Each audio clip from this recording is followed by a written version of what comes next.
جن کے ذریعے آپ ان کو پہچان سکتے ہیں. یہ بات بڑی اہم ہے، یہ مسئلہ بہت اہم ہے. اس کے چند منٹوں میں اس کی پوری وضاحت کرنا بڑا مشکل ہے، لیکن میں چند چیزیں آپ کے سامنے رکھوں گا تاکہ آپ کو جاننے میں، پہچاننے میں کہ اہل سنت والجماعت کون کون ہیں، ہم کیا واقعی میں اہل سنت والجماعت میں آتے ہیں یا نہیں، یہ جاننے اور سمجھنے میں ہمیں آسانی ہو جائے گی. علامات میں بڑی دو علامتیں یاد رکھیے اہل سنت والجماعت کی. پہلی کہ وہ درمیانی ہیں، ہر کام میں میانہ روی اختیار کرنے والے ہوتے ہیں. ہر کام میں میانہ روی، نہ تشدد سختی اوپر تک چلے جائیں، نہ بہت زیادہ متساہل سستی اور نیچے گر جائیں پڑ جائیں. وہ ہمیشہ توسط سے کام لیتے ہیں. اللہ رب العالمین نے فرمایا وَجَعَلْنَاكُمْ أُمَّةً وَسَطًا، ہم نے تمہیں درمیانی امت بنایا ہے، وسط امت بنایا ہے. نہ زیادہ افراد کا شکار ہونے والے، نہ تفرید کا شکار ہونے والے، نہ غلو فی الصالحین کرنے والے. جس کا جو مقام ہے وہ اس کو دینے والے ہیں اہل سنت والجماعت. لہذا یہ میانہ روی اختیار کرنے والے متوسط لوگ ہوتے ہیں. اسی طرح سے ایک اور چیز کہا، صبر اور ثبات. صبر ان کے اندر ہوتا ہے، ثبات ہوتا ہے. ان کے اندر صبر ہوتا ہے، استقامت ہوتی ہے، ثابت قدمی ہوتی ہے. پریشانیاں آتی ہے، عقیدہ توحید پہ آ گئے، پریشانیاں آ جاتی ہیں. پریشانیاں آ گئی، ان کے اوپر صبر کرتے ہیں، ڈٹ جاتے ہیں اس کے اوپر. جتنے مرضی ان کو راہ راست سے بھٹکانے والے آئے تو وہ براہ راست سے نہیں بھٹکتے. جیسے کہ کچھ لوگ پہلے توحید پہ آ جاتے ہیں، پھر شادی ہوئی، شادی کے بعد 2-4 سال اولاد نہیں ہوئی تو گھر والوں نے، بیوی نے مجبور کر لیا فلاں صاحب کے پاس چلو، فلاں آستان پہ چلو، آپ کو اولاد ہو جائے گی. 2-4 سال وہ لڑ لیتا ہے، 2-4 سال کے بعد آخر اولاد کی شفقت میں، محبت میں وہ بھی بیوی کے ساتھ بہک جاتا اور چل پڑتا ہے وہاں تک. کہتا ہے جی دیکھو آج تک میں توحید پہ تھا تو مجھے کیا ملا، میں فلاں صاحب کے پاس گیا، فلاں پیر صاحب کے، بزرگ صاحب کے پاس گیا تو میرا یہ مسئلہ حل ہو گیا. تو اس کا عقیدہ ایمان ان کے اوپر مضبوط ہو جاتا ہے. لیکن اہل سنت والجماعت کا ایسا حال ہرگز نہیں ہوتا. اولاد نہیں ہے تو کیا ہے، دینے والا وہ رب العالمین ہے. جس سے چاہتا ہے اس سے اولاد دیتا ہے، مرد دیتا ہے. جس سے چاہتا ہے بیٹیاں، جس سے چاہتا ہے بیٹے، جس سے چاہتا ہے بیٹے بیٹیاں ملا کے، اور جس سے چاہتا ہے بانج رکھ دیتا ہے. قرآن وہ اس کے ہاتھ میں. جب چاہے تو زکریا علیہ السلام جب بوڑھے ہو جاتے ہیں، ہڈیاں کمزور ہو جاتی ہیں، سر کے بال سفید ہو جاتے ہیں تو ان کو اولاد دے دیتا ہے. جب چاہے ابراہیم علیہ السلام کو بڑھاپے میں اسماعیل علیہ السلام اور اسحاق علیہ السلام عطا کر دیتا ہے. جب چاہے مریم سے عیسیٰ علیہ السلام کو بغیر باپ کے پیدا کر لیتا ہے. جب چاہے آدم کی پسلی سے مائی حوا کو پیدا کر لیتا ہے. جب چاہے آدم کو مٹی سے تیار کر لیتا ہے، بنا لیتا ہے. جب چاہے جس سے کن فیکون کر لیتا ہے. وہ رب العالمین ہے. لیکن اہل سنت والجماعت اس طرح کی چھوٹی موٹی چیزوں سے پریشان نہیں ہوتے، کیونکہ رب العالمین نے فرمایا وَلَنَبْلُوَنَّكُمْ بِشَيْءٍ مِّنَ الْخَوْفِ وَالْجُوعِ وَنَقْصٍ مِّنَ الْأَمْوَالِ وَالْأَنفُسِ وَالثَّمَرَاتِ فَبَشِّرِ الصَّابِرِينَ، کہ ہم آزمائیں گے ضرور ضرور آزمائیں گے. کس سے؟ مال کی کمی، دولت، پریشانیاں ہوگی، بھوک ہوگی، اولاد نہیں ہوگی، اولاد کی کمی ہے، اپنے پیاروں کی موت ہے، کئی قسم کی چیزوں سے انحصاریاں بھی ہوں گی، پریشانیاں بھی ہوں گی، ڈر ہوگا.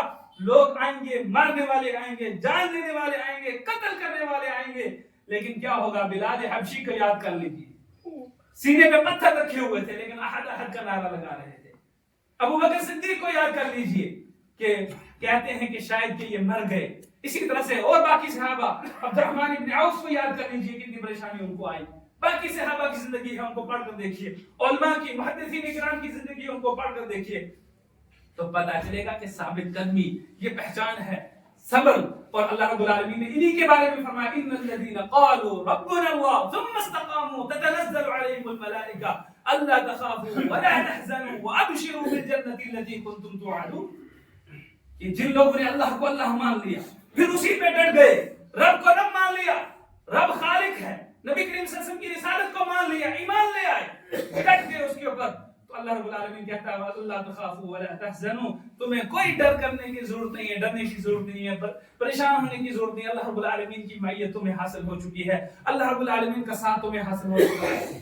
دنیا میں زندگی میں پریشانیاں آتی رہتی ہیں، چند روزہ زندگی ہے، لیکن آخرت کی زندگی کا وہ سودا نہیں کرتے. اس کے بعد کچھ ان کے مناہج ہیں اہل سنت والجماعت کی، کچھ معالم، ان کی پہچان کی کچھ چیزیں اور ہیں، وہ میں آپ کے سامنے مختصراً ذکر کیے دیتا ہوں تاکہ آپ کو سمجھنے جاننے میں آسانی رہے. سب سے پہلی جو ان کی نشانی ہے، علامت ہے، جو معالم میں سے آتی ہے، اس کی پہچان میں سے آتی ہے اہل سنت والجماعت کی، وہ کیا ہے کہ وہ عقیدہ توحید کے معاملے میں کوئی کمپرومائز نہیں کرتے.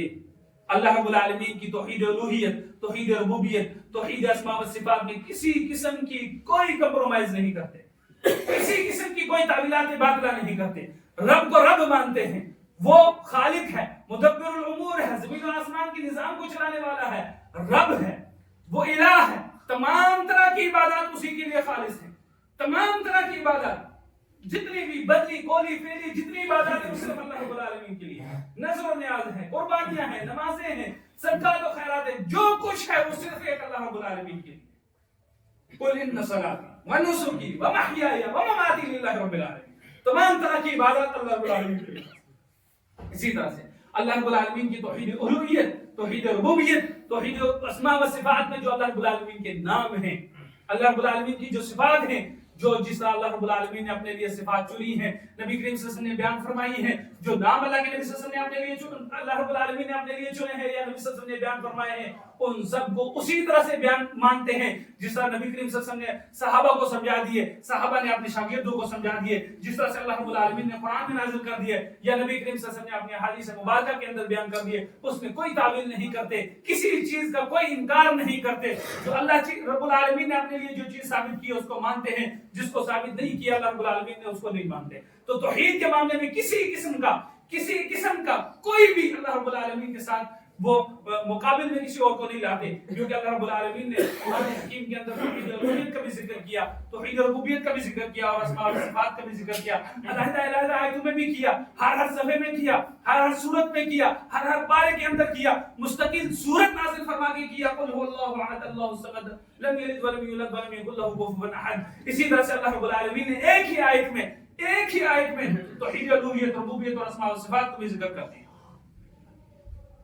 اسی طرح سے نبی کریم صلی اللہ علیہ وسلم توحید کے معاملے میں جتنے بھی انبیاء آئے، سارے کے سارے نبیوں نے ایک ہی دعوت دی، کہا انہ لا الہ الا اللہ، وہ اکیلا معبود برحق ہے. تو سب سے پہلا جس چیز کا علم حاصل کرنا ہے وہ کیا ہے کہ اللہ رب العالمین کی توحید، رب کی پہچان حاصل کرنی ہے، پھر اپنے دین کی پہچان حاصل کرنی ہے اور اپنے نبی جناب محمد رسول اللہ صلی اللہ علیہ وسلم کی پہچان حاصل کرنی ہے تاکہ اس کے مطابق دین کے اوپر چل سکے. اس کے بعد دوسری ان کی جو علامت معالم میں سے ہے، نشانیوں میں سے وہ یہ کہ وہ نبی کریم صلی اللہ علیہ وسلم کی اتباع کرنے والے ہوتے ہیں، نبی کریم صلی اللہ علیہ وسلم کی پیروی کرنے والے، ان کے پیچھے چلنے والے ہوتے ہیں. اور جتنی قسم کی بدعات ہیں، خرافات ہیں، اتباع رسول صلی اللہ علیہ وسلم وترک البدع والمحدثات، نبی کریم صلی اللہ علیہ وسلم کی اتباع کرتے ہیں اور ان کے پیچھے چلتے ہیں. جتنی قسم کی بدعات ہیں، خرافات ہیں، ان سب کو چھوڑ دیتے ہیں.